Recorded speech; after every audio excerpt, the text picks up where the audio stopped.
Sino yun?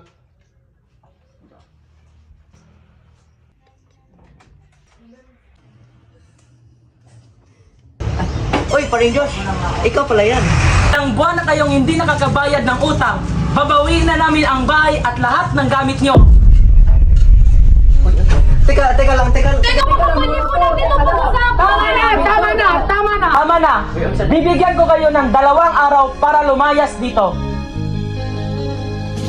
Kunin mo.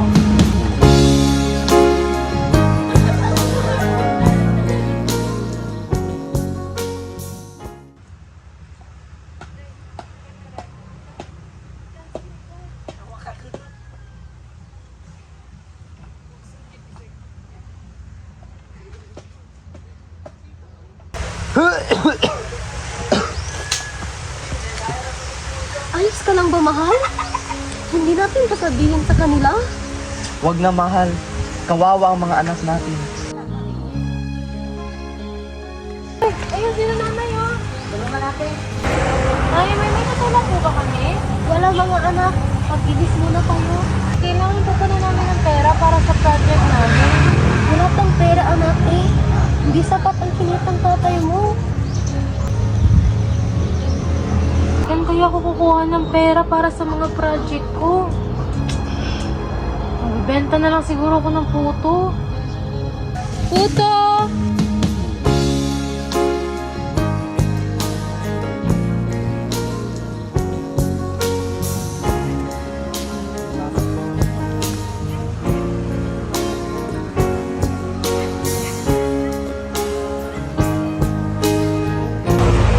Ay, naubos din. Ate! Sila nanay at tatay wala na. Ano? Nang bigla akong tinawag ng aking kapatid.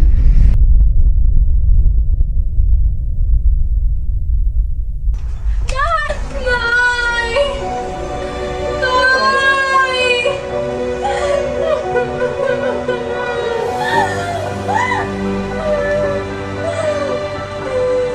At dito nagbago ang aking buhay. Itinago ng aming mga magulang na mayroon silang sakit sa puso habang ako ay wala sa bahay. At bigla na lamang umaatake ang kanilang sakit. Hindi ko inakala na alaala na lamang pala ang lahat ng iyon.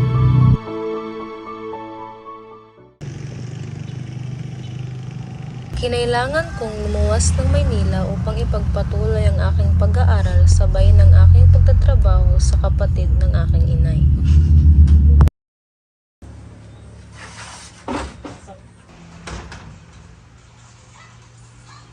Ito nga pala ang anak ko, si CJ. Hello! Sensya ka na, Iya. Ganyan talaga siya. Umupo ka muna. Bago ang lahat, pag-uusapan muna natin ang patakaran dito sa pamamahay natin.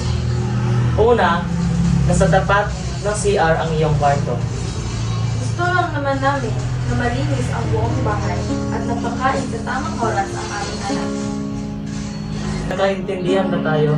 Opo, sisiguraduhin ko pong malinis ang bahay kapag umuwi na kayo. Maaari ka na magsimula.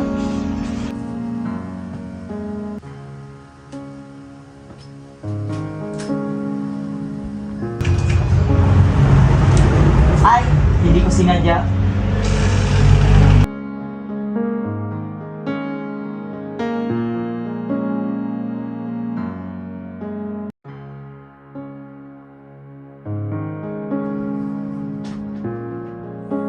Hoy, babae ka! Ano tong kalat mo? Hala, hindi po ako gumawa nito. Inayos ko to eh. Sumasagot ka pa? Ayusin mo trabaho mo!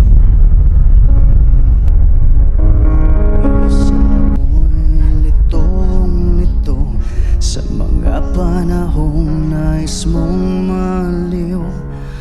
Bakit ba ang bumabalakid ay ang iyong mundong kinagalawan?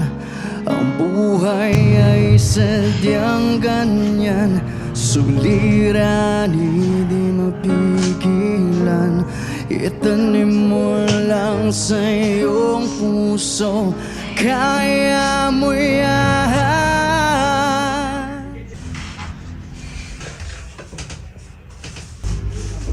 Uy, CJ! Huwag mong paglaruan din, magagalit yung mama mo! No, akin to! Akin to! Anong ingay yun? Ina, nakatulog ka, tapos ngayon nakabasag ka ng mamahaling gamit ko dito? Hindi po ako yun, si CJ yung nakahulog. Siya yung nakabasag. Abang ako, ikaw yun eh.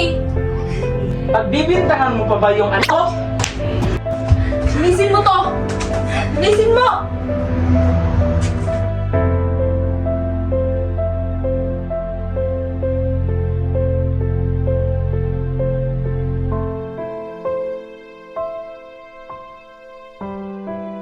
Audio preview.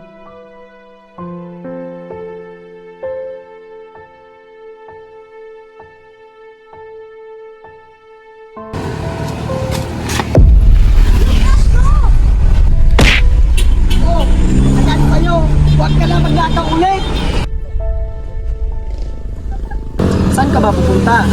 Ay, maghahanap lang po sana ako ng bagong matutuluyan. Umalis po kasi ako dun sa amo ko, mapangabuso ka.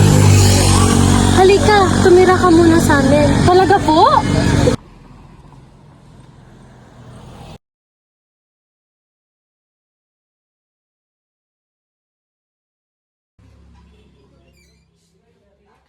Maupo ka muna dito, Iha. Oh. Salamat po. Sige. Saktong-sakto, naghahanap din kami ng working student. Gusto mo pa daw makapagtapos ng pag-aaral? Ay, oo naman po. May kapatid din po kasi ako eh. Gusto ko rin siya mabigyan ng magandang kinabukasan. Sige, magsimula ka na dito. Hala, talaga po! Salamat! Ma'am, Ano yun? marami pa po ba kayo ipapagawa?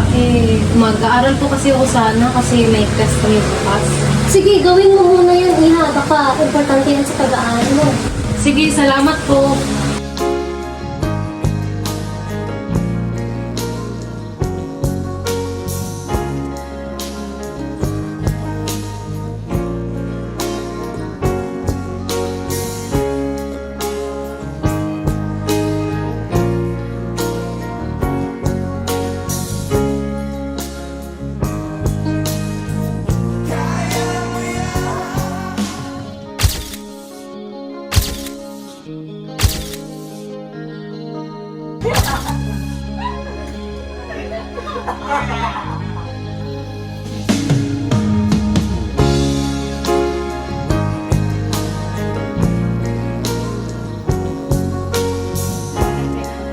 Nice, bye. Graduate na po ako. Huwag kayong mag-alala, si Renzo naman yung susunod. Sayang nga lang, wala pa kayo dito. Miss ka na namin. Sa dami ng pinagdaanan ko, pinili kong magpatawad. Kahit sa mga taong di naging ganun kabuti sa akin. Kasi kahit ganun, biniyayaan pa rin naman ako ng mga taong naging mabuti at nagmahal sa akin.